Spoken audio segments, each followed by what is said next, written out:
I don't come to you as a pastor. I come to you as a concerned citizen of Union County, and we want to thank you for tuning in. We ask you to hit the share button and get the word out about our podcast. And but it's good to have Patrick Tyson with us today. He's running for county commissioner this year, and I'll give him just a minute to share a little bit about why he's running and tell a little bit about who he is. And some of you might know him, but I think he's a well-known man in our county, and I've known him for a long time, and I think his actions, his life, his integrity, who he is, has spoke volumes in this county. And but again, we want you to hit the share button. And why we're doing this podcast is, and I'll share it on my first podcast, and I'll share it each podcast, is for one reason. As a citizen in Union County, I think it's very important for us to get involved with politics. Even as a church, we need to get involved. We need to learn about who's going into office, who we're voting in office. And as a concerned citizen, I have some concerns about our county, and I wanted to get the voice out so you could hear each politician come in and be able to not just read something negative on Facebook or on any kind of social media or any kind of paper. You could let them speak for themselves and tell you what they stand for. And so it's good to have Patrick Tyson in. Patrick, you take a minute and share a little bit and tell them about, just tell a little about who you are and how long you've been here in the county and what you've done, and just go from there. Absolutely. Well, thank you. First of all, thanks for just having me. It's just a pleasure to be here, and thanks for the opportunity to be able to share with Union County citizens what I'm representing and what I'm here for, what I'm trying to accomplish through being running for county commissioner. First and foremost, I like to say I'm a diehard believer in Jesus Christ, and first and foremost, I'm a born again, blood washed, saved by grace child of God, and I always will stand on that. And anybody that knows me can attest to that. And again, just thanks for this opportunity. I've lived in this county for 53 years, and I love this county, and just want to see it prosper. I want to see it do well. I want to see my children and our grandchildren just to prosper and do well. And I've seen things kind of going kind of a little crazy in the county, and the deeper that I get into running for this commissioner seat, the more I see the need for some good, fresh, new conservative leadership that can really bring fresh light and bring some new thoughts, new ideas, and new ways of doing business here in the county for everyone. And there's so much that really the commissioner's job is pretty deep. It's pretty large and pretty vast. And it's a big county. There's over, it's pushing towards 300,000 residents. That's a lot of folks, and people love this county because we've got great schools. I mean, you can get to the beach, you can get to the mountains within a short distance, and people are moving here all the time. And this is just a great county to raise your kids and raise your family in. And so, talking a little bit more about myself. So I've been married for pushing 24 years this year for my beautiful bride, Angel Tyson, and we've had a wonderful marriage. Matter of fact, we worked together in marriage ministry at Lee Park, helping other couples to have a fantastic marriage. And we've got four children and 2 grandbabies, and I'm a family man. I love my kids, love raising a family. That's my first love is raising my family and being a family man. I'm also a veteran. I was in the U.S. Army. I served 6 years with the U.S. Army National Guard here in North Carolina, and love serving, love being a part of. I was an infantry soldier, 11 Bravo, and love serving, love being a part of that. And I've shared this before with on one of the videos that I made that we posted on Facebook. That I felt so strong when I stood up and raised and made my pledge to serve in the U.S. Army. I felt that same pride when I went down and registered for this commissioner seat, because it's serving. I'm here to serve. I love serving. I serve in ministry. I serve my family. I love serving our community in ways through our business. My business is a serving business. I love serving. I taught martial arts for 30 years, teaching kids, teaching adults. I've had thousands of students come through there, and just I love giving back. I love serving. I do a lot of foreign missions work, and just love helping others. And so I've got just a desire to help build people up and help people grow in a big way. Well, that's one thing you well known about around our county. And a lot of people knows you, and I've been around you for several years now. I actually work for you in a subcontractor, and so I know you behind the scenes more than just knowing you for his political side. And I can honestly say what you've always been. Your integrity is very high, and that's I think that's where we struggle today with politicians. Many people don't like Donald Trump. Some people don't, but there's one thing you can say about him: whatever he said he's going to do, he's going to do it. And I think that's what people. I think that's why so many people have shied away from the political side, and they push away because they cannot believe what a politician says. They don't. They say they're going to do one thing, but do the exact opposite. One of our biggest things here in our county right now, with the primary election coming up March the 3rd, to me, this is a very crucial election in our county, in our city, in our state. It's very important. I shared these numbers back just a few in our last podcast.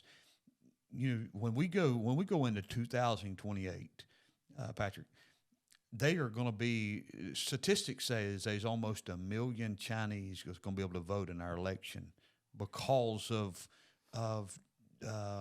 being able to bring a child here, them being born here, and then take them back to China. Now they become a dual citizen. And so this stuff right here worries me big time. Why? Because I just had my first grandbaby. And, I want my grandbaby to grow up in a county, in a state, in a country that has the freedoms that I've experienced. And so, I think one of the biggest things, and I want to just ask you a few questions, and, none of these things, I didn't mention none of these before we walked in because I wanted to get your gut feeling. I wanted to get, I wanted to get your answer from off the cuff, I reckon we'd say. Some of the biggest things that we face here in the county, I think now, is what I hear people talk about is, number one, where are we at in, we've got so many people on each side for dealing with growth. Some people is anti-growth. Some people is control growth. Some people they didn't even focus on the growth. And where do you stand with the growth in the county? What do you see? So I get asked this question pretty daily, and the reason I get asked this question so much, personally, I believe, is because I'm a builder, and I'm very proud of being a builder. I build quality homes, and I do a really good work, and have for a lot of years. And so I get asked that question quite a lot because people have concerns that I'm just going to be so pro growth, and also people consider builders almost evil in a sense.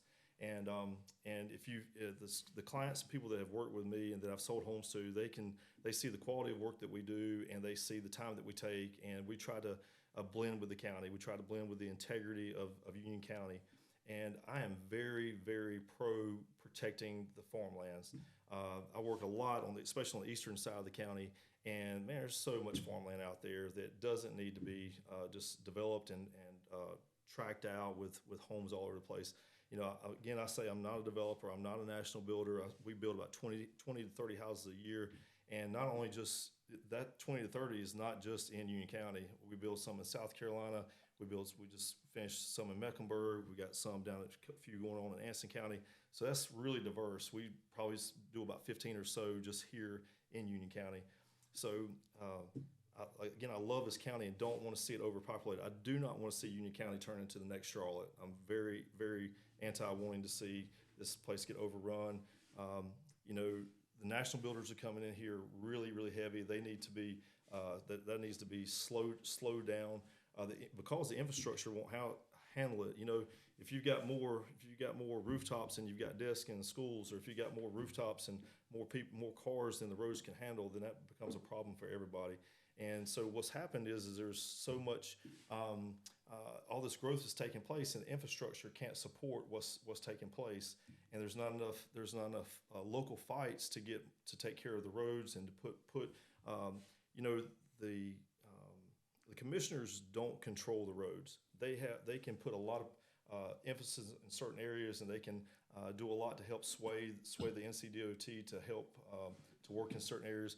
They can't go out here and fix a certain pothole, and they can't go out here and just dictate a certain road to go in, but they can help really encourage the NCDOT to do what's necessary to get the roads built up. On the backside of that, there's also formulas. The DOT is not just going to go here and build roads if the traffic doesn't dictate it. So there's also a play there that has to be thought about. So there's a lot that goes into it. It's not just a black and white answer all the time. Sometimes it gets really, really deep and really thick.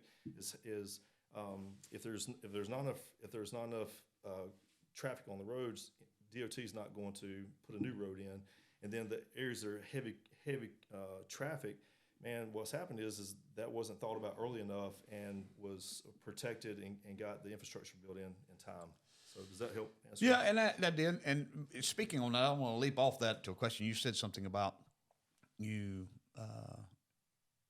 very concerned about protecting our farmland, and I am too. I mean, I understand protecting the farmland. You know, I reckon if from a citizen, I'm not anti-growth. I'm for controlled growth. I think it's got to be controlled and keep up with your infrastructure. So, but another big issue that I see here in the county too is, speaking on the growth, is landowner rights. You know it seems like the government nowadays is, if we keep give them a little bit and keep giving them a little bit, before long, you know, now I look at it as, do we even own anything? Or we just rent it from the government?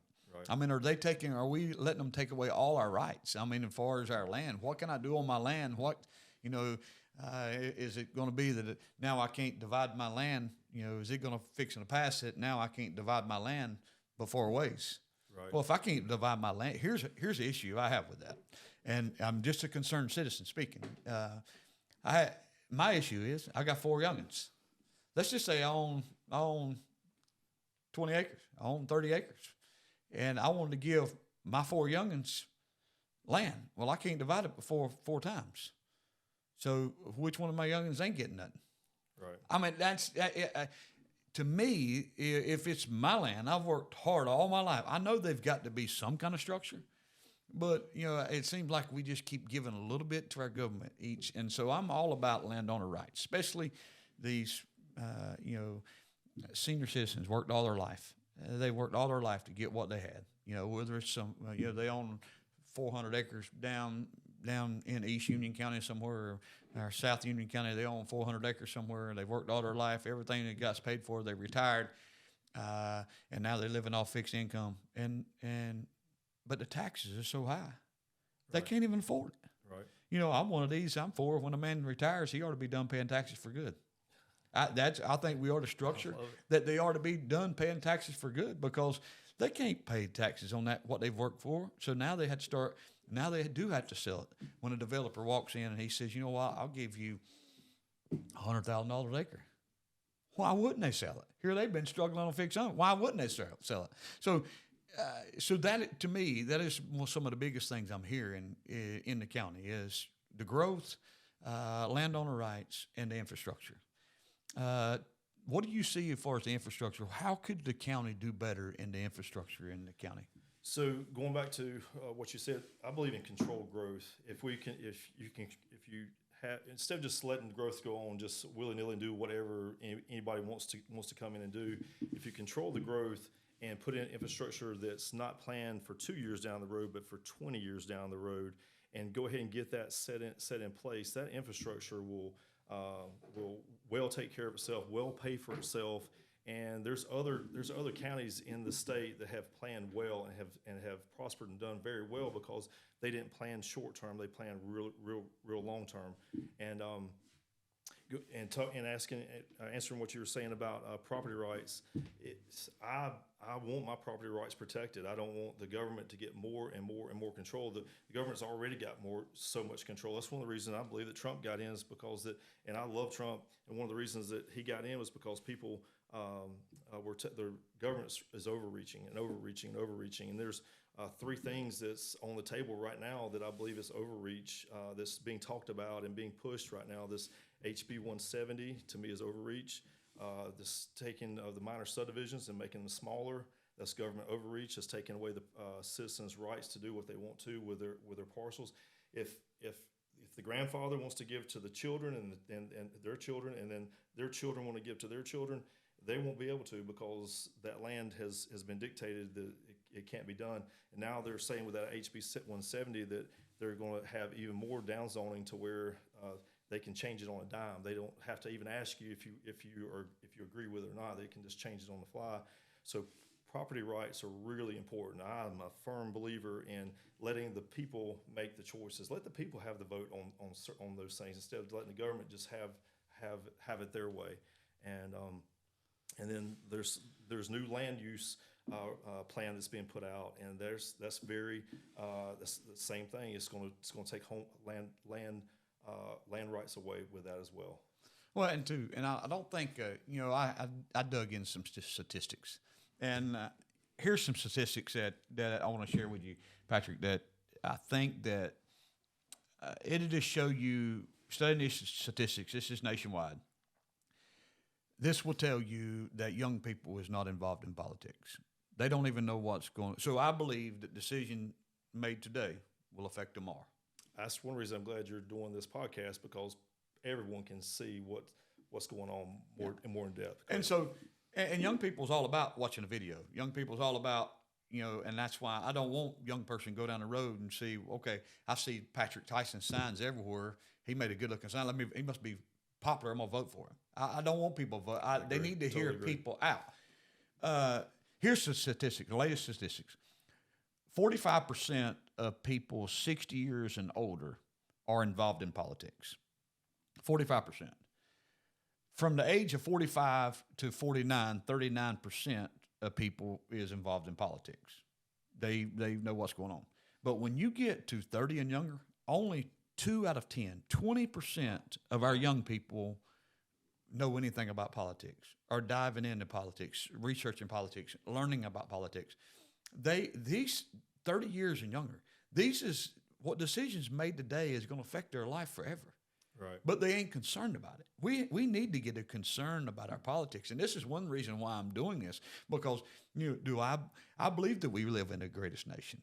I can't say that I believe we live in the greatest nation, but I can't say I believe we live in one of the greatest states.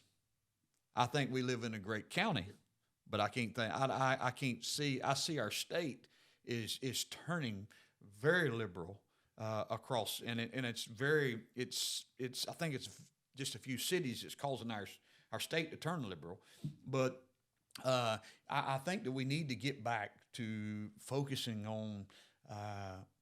We got to get back focusing on diving into politics. Here's another thing today. 67% of our young people today feel like it's unrealistic to even own a home. Well, if I can share something, one of the reasons I stepped into run for this position is because I believe that more Christian men need to be standing up. Christian men and women, not just men, women too, because the women make great leaders. So I believe that more Christian men and women need to be stepping into politics. And I challenge all my Christian brothers and sisters to step up and to get off the sidelines and to get out there and get into the weeds of things and figure out what's going on. The more, again, just like I said earlier, the more that I dive into this and I'm having conversations and meetings with people that are in higher places and learning what's going on really to the depths of the county, it's very concerning, very, very concerning. Yeah. And that's me really reaching out there. And so I encourage more people to do the same and step up. So let me ask some, what is your, as going in and getting voted in, let's just say you go in, you get voted in as county commissioner. Here's a concern. Some things that I've been, talking around, asking people. It seems like to me, we've got a budget this year, the county budget, $620 million is the budget this year. But it seems to me, my taxes, my personal taxes, I live on the east side of Union County, my personal taxes just about completely doubled. Right. Completely doubled. I mean, it's a shocker when you open up you expect to pay one thing and you open up and your taxes is completely doubled. My taxes completely doubled, but I didn't get nothing for it. Right. I didn't get none for it. I mean, Right. my problem is I see more money being pushed to, and I'm not trying to say this wrong, but I see a lot of our money being, especially on the infrastructure side, being pushed to one corner of the county or one side of the county. And don't forget about the whole county, because we've got, I talked to one guy, and he shared with me this. He said the last infrastructure I seen in my area was in 1960 when they run a phone line down in front of my house. He said that's the only thing I've got from the county besides a paved road. Right. It's very when you see all the money being pushed to specific areas. I mean, I might be looking from left field, but what is the future? What is the future plan for sewer on the east side?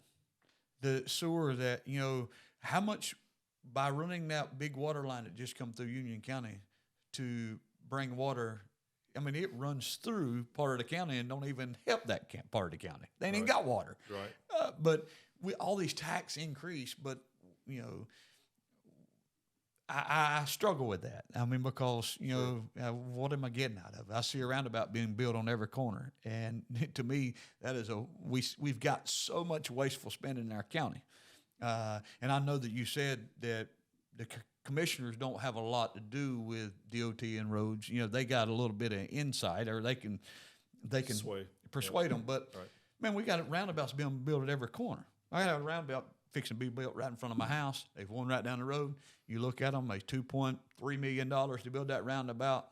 That, I mean, there's no way that roundabout costs $3.2 million. I mean, there's so much wasteful spending in our county. Right. And so I think that I've always been taught not to live above my means.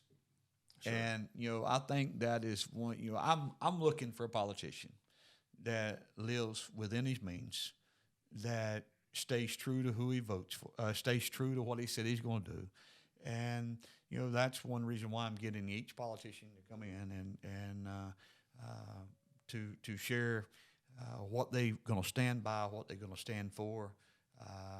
And so, that's some of my biggest things, what I wanted to come in and so there's physical responsibility is really important, and there's no, to my knowledge, the people that are on the board now do not have business experience. And so that's one thing that I bring. I've got over 30 years of business experience that I bring to the board, of knowing how to work a budget, knowing how to stick to a budget, knowing how to cut costs where there's wasteful spending. This county is not a poor county. This county's has money, but it's not being spent right. There's so much overspending in lots of areas. Really, we need a Doge to come in and work on costs here. But that's where the county commissioners really need to dig deep and go in and find out where the wasteful spending is. Not just talk to the people at the highest levels, but talk to the people that are down in the ranks. And it's one thing that I really bring to the table is being able to communicate. I love all people, so I don't mind talking to the highest, to the lowest, whatever position that is. And I don't mind rolling up my sleeves and getting down and dirty when it comes time to finding out the facts. And that's I don't have all the answers, but what I can do and what I'm really good at doing is digging for the answers. I will go and ask questions. I'll spend time. My learning curve is straight up right now. It's not even slightly bent. It's straight up.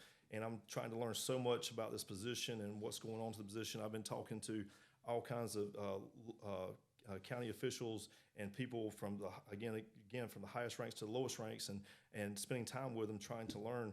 Just like the sewer situation in Union County, I've spent hours. This is a deep subject. This isn't just surface level stuff. This is a really deep subject. And the can has been kicked down the road. I've heard about water and sewer problems in Union County, it seems like my entire life.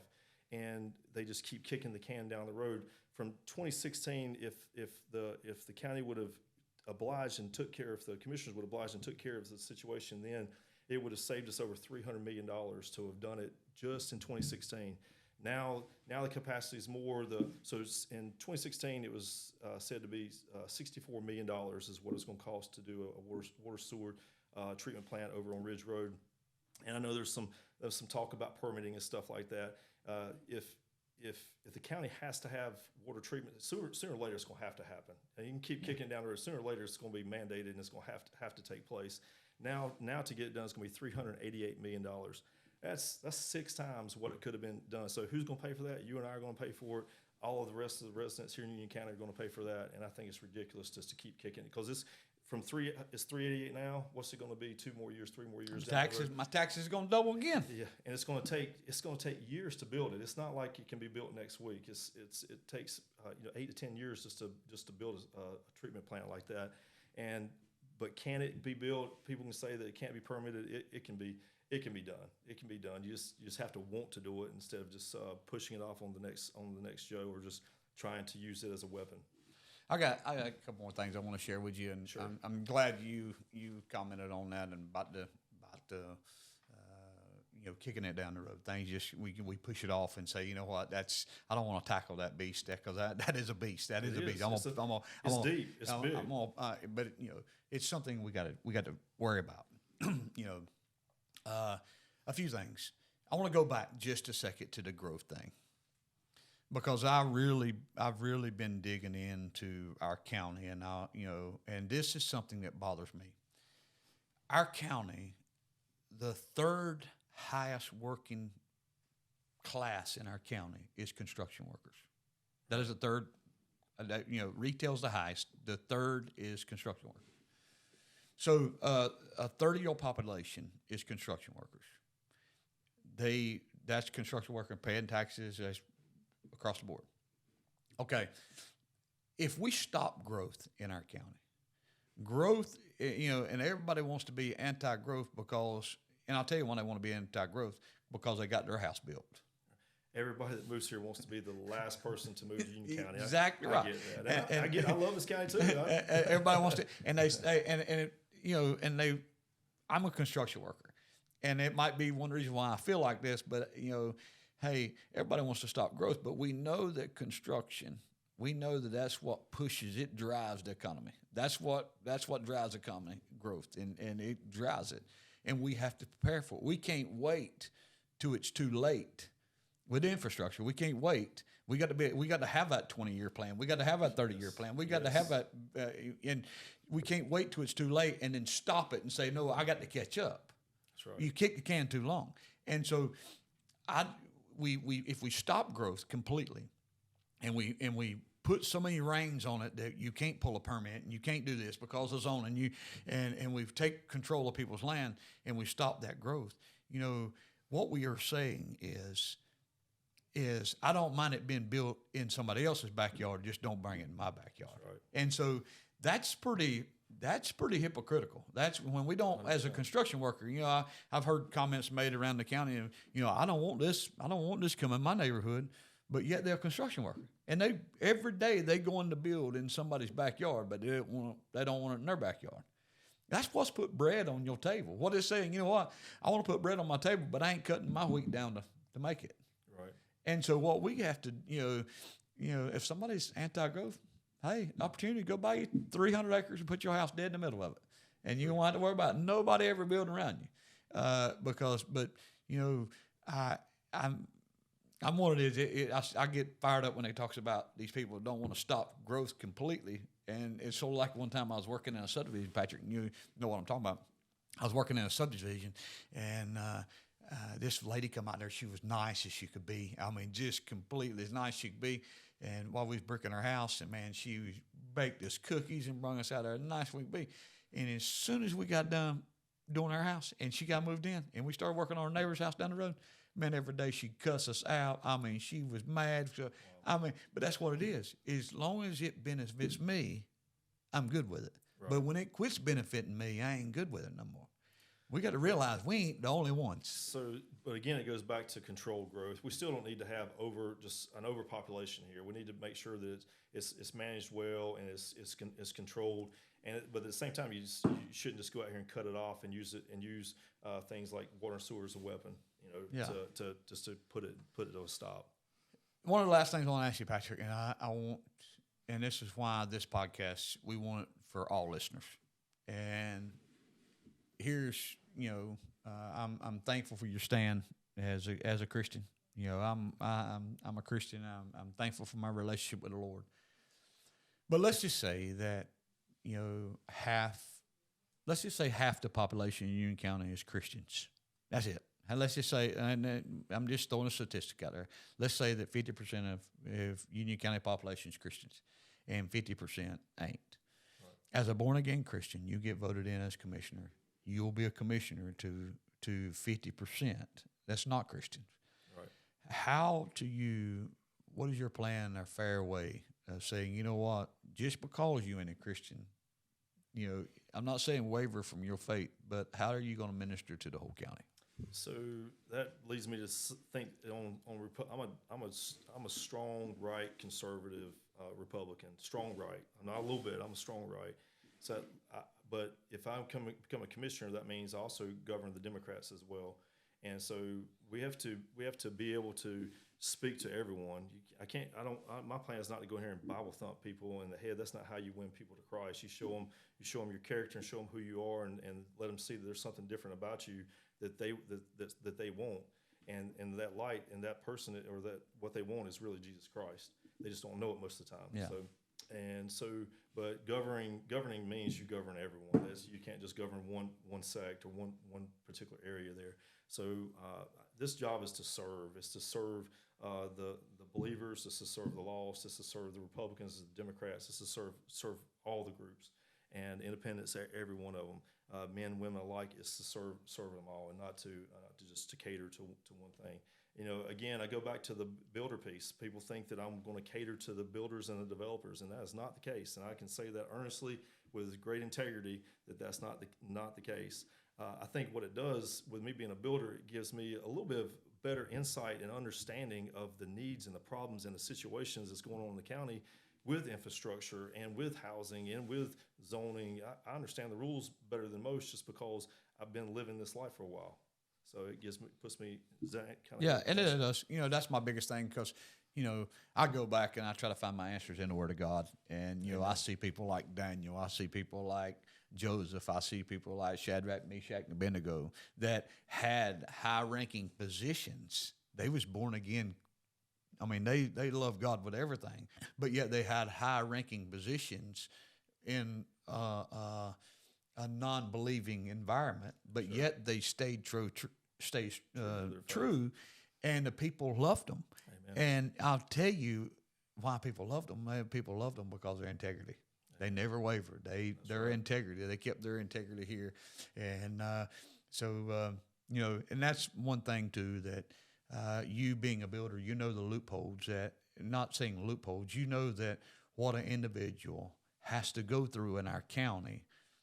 Even just to build a home or build family land. There's just so much. I think there's a lot of little stuff that needs to be fixed. Absolutely, there's a lot of little stuff that needs to be fixed. And so, Patrick, I want to thank you. Are there anything else you? I'd just like to, if I can take just one moment just to speak on law enforcement. I'm a strong believer in good, solid law enforcement. I believe Eddie Cathy. I endorse Eddie Cathy. I think he's doing a fantastic job. I think he's going to continue to serve us. I feel safe with my family. Anytime over the tenure that he's been in as a sheriff, anytime we've ever had an issue of any sort, I've been able to call when I've called the sheriff department. They've been there lickety split and took care of the situations, and I think it's because of good leadership. So I'm grateful for the law enforcement we have in place.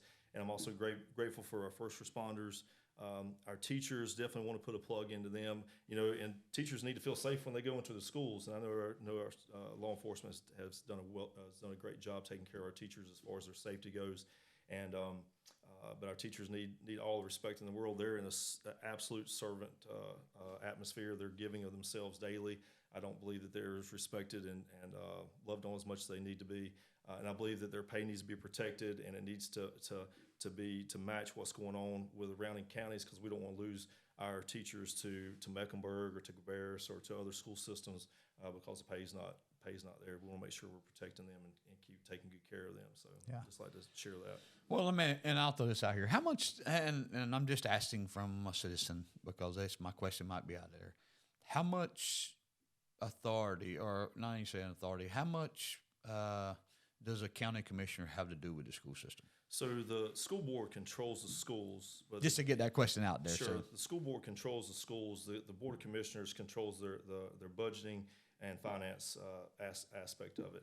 And as far as like new facilities that's going to be put in place, any new schools that come on, it has to go through the board of commissioners. Well, Patrick, I want to thank you for coming and sitting down with us. And our goal is to let people know, let people hear you. And I wanted to hear, I don't want to just say, hey, go vote for this person, because hey, I want them to hear you. I want them to hear your heart. And I can say one thing. I want to get a lot of politicians in here, but I want to say one thing for sure. Everything you've ever told me in life, it's always been true. It's always your integrity, your stand, and I think that's one. I think you're going to go a long way in the political side, just because of what you stand. You've never wavered, and I want to thank you for coming in and sitting down with us. And hey, one item too. I've been trying to get to all the questions on Facebook. That's a lot of questions, and I've been trying to hit them one at a time the best I can. So if there's a question that goes unanswered, I apologize in advance. Hey, tomorrow is they're having the Board of Commissioners Forum and Board of Commissioners Forum, so I'd love to have you guys come out to that. I believe it's Sun Valley at 7 o'clock. And you might say tonight, because this ain't going to air to tomorrow. That's and right. so tonight, Thursday night. So, that's right. And there's a lot. Don't forget the early voting starts when?